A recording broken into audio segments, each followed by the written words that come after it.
Salut, bienvenue dans cette vidéo. Aujourd'hui, je vais te raconter une petite histoire, juste un événement qui m'est arrivé hier. Rien de bien spécial, mais ça m'a fait quand même réfléchir. À savoir, hier, je faisais mon sport dans un parc et après, à savoir pourquoi, je suis allé parler à un groupe de jeunes. Et il y avait trois jeunes, je suis allé leur parler. Et donc, au fil de la discussion, j'ai découvert que deux des filles qui étaient là étaient à l'université. Et, euh, et en fait, il y en a une d'entre elles, voilà, la vingtaine, jolie fille, qui aimait bien ses études après, bah, sans plus, mais qui se plaisait bien, quoi. Et, euh, et en fait, elle avait un peu cette vision pessimiste et même elle a fini par dire, ouais, la vie c'est de la merde. Et moi, ça va, je suis heureuse, mais la vie c'est de la merde, ça, je le sais. Et je sais pas, du coup, ça pose quand même question. T'es jeune, t'as 20 ans, t'as toute la vie devant toi, mais tu trouves que la vie c'est de la merde. Et moi je trouve ça, il y a un côté un peu hallucinant, quoi. Absurde de se dire, mais t'es dans la force de l'âge, t'as tout devant toi, tu peux accomplir tout ce que tu veux, etc. Tu peux réaliser tes rêves, enfin si tu veux, bien sûr. Et non, tu trouves que la vie c'est de la merde.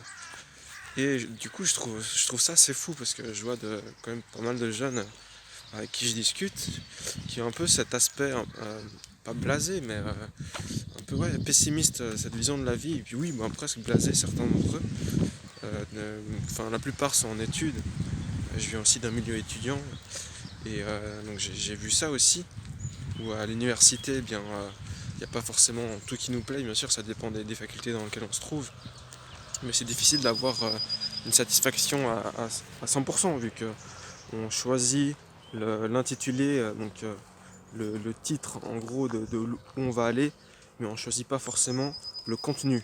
Le contenu est donné par les professeurs, par l'institution, et puis par rapport aux attentes, soit de la société, soit justement du système éducatif, système scolaire. Et de ce fait, je vais remonter dans le parc. Euh, eh bien, on peut voir justement beaucoup de jeunes qui sont un peu ouais, déjà déçus et même il y a une sorte de désillusion une fois qu'on commence l'université. De se dire, ah ouais, en fait, c'est pas aussi bien que ça et puis il y a plein de choses qui nous plaisent pas, mais on doit faire avec. Et, euh, et donc, s'il y a plein de jeunes qui sont un peu, ouais, qui sont un peu blasés et qui rentrent dans la vie, dans leur jeunesse, dans cette force de vie, etc. Ils ont la vingtaine et jusqu'à l'aube de leurs 30 ans, eh bien, ils font des études qui ne leur plaisent pas forcément plus que ça. Et ils perdent un peu espoir et confiance en eux, quoi. Donc c'est peut-être le message que j'aimerais faire passer aujourd'hui, à savoir, mets ta vie que ces jeunes, enfin, j'en fais aussi partie, hein, je suis aussi jeune, mais que ces personnes-là, et je pense que c'est un peu le cas pour tout le monde, après voilà, peut-être vaut mieux se poser les questions existentielles le plus tôt possible, donc peut-être tant mieux d'être blasé à 20 ans, mais de ne plus l'être à 22, 25 ou 27, ma foi, vaut mieux être confronté aux dures réalités de la vie le plus tôt possible, qu'on quitte notre petit nuage d'enfants et puis qu'on pose les bases concrètement, qu'on puisse avancer dans notre vie avec ambition et puis avec audace.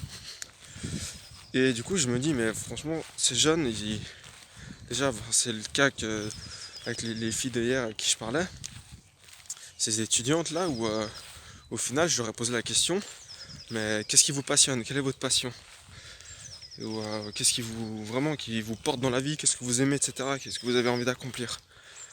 Et c'est comme si elles s'étaient jamais posé la question. Enfin, de toute manière, elles suivent le chemin tracé, elles font les études, etc. Mais voilà, il y en a une qui m'a répondu j'aime le foot. Et donc j'ai dit ah bah très bien. Et elle rajoute le foot professionnel féminin, on peut pas en vivre. C'est impossible pour une femme de percer dans le milieu et puis de vivre de ça. Même les footballeuses professionnelles, elles font un travail à côté ou enfin voilà.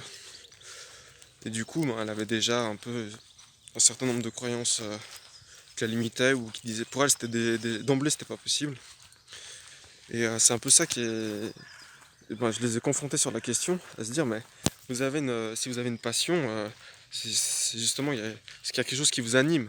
Là, vous n'allez pas compter les heures que vous faites, vous n'allez pas justement voir ça comme étant un travail, mais plus comme étant un accomplissement. Et c'est pour dire que vraiment le message que j'aimerais faire passer, c'est qu'elles se sont pas posé la question sur quel est leur vrai pourquoi. Quel est leur pourquoi profond, qu'est-ce qu'elles veulent vraiment, donc qu'est-ce qui les anime, etc. Elles se sont jamais posé la question. Et en cette période un peu spéciale où on a beaucoup de temps devant nous, et c'est peut-être une bonne chose que de reposer les choses dans sa vie, et puis de voir justement qu'est-ce qui nous porte vraiment. Est-ce qu'on fait fausse route? Est-ce qu'on s'est dirigé dans la mauvaise direction et puis qu'on perd notre temps? Ou est-ce que justement, on accomplit petit à petit, on investit tous les jours en soi un peu plus et on se dirige peu à peu vers cette passion et ce qui nous anime. Et c'est pourquoi on est là aussi, hein. Il y a cette question, chacun a son pourquoi personnel et doit l'accomplir, ça tient qu'à lui, hein, c'est sa propre mission.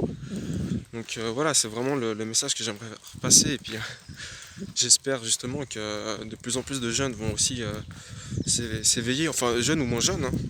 Il y a même des adultes qui se rendent compte qu'après 20 ans de boulot dans la même boîte, ils ont fait fausse route et puis ça les réoriente et puis ils sont épanouis dans leur vie ensuite.